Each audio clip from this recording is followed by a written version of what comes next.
All right, this is my assistant, Alexander. Alexander, how old are you? 4. 4. All right. Okay, so I'm going to do this demonstration of Lenz's law. So I have this copper metal tube. It's got a little window in it, which is just an opening so that you can see what's going on inside, but it's just a hollow copper tube, okay? And so my assistant is going to I'm going to drop this metal slug through the tube. And I'm going to catch it. And he's going to catch it. Okay, you ready? Let's get a little closer. All right, you ready? Move your hand down so we can see it fall out of the tube. Okay, here we go. I'm about to let go of it. 3, 2, 1. All right, ready? All right, it just falls straight through. Here, do you want to put it in this time? Yeah. Okay. 3, 2, 1, go. All right, so it falls through very quickly. Less than a second, I would say, is how long it takes. All right, now I'm going to, instead of, it's an identical looking piece of metal, but this one is magnetized. All right, so let's try this one. We'll see how long it takes. You ready? Ready. Okay, here it goes now.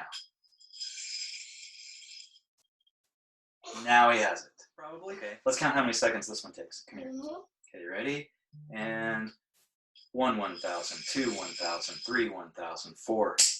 Okay, so it took it. 1,000. Yeah, it took it much longer to fall through. You ready? Ready. Okay. Ready, set, go. 1, 1,000, 2, 1,000, 3, 1,000, 4, 1,000. So it takes it much longer to fall through. And just to see that up close.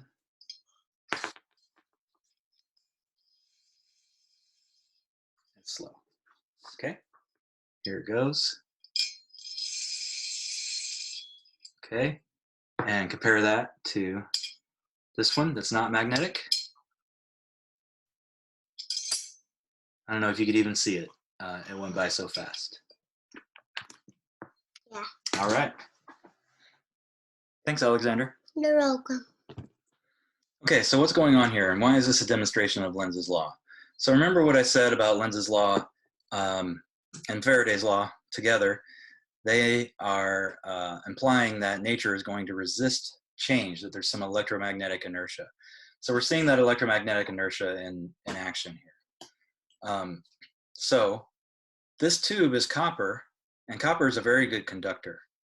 So as this magnet falls through the tube, you can think of the tube as being made of many, many tiny little coils. So in a way, it's like it's like a solenoid that's solid, okay?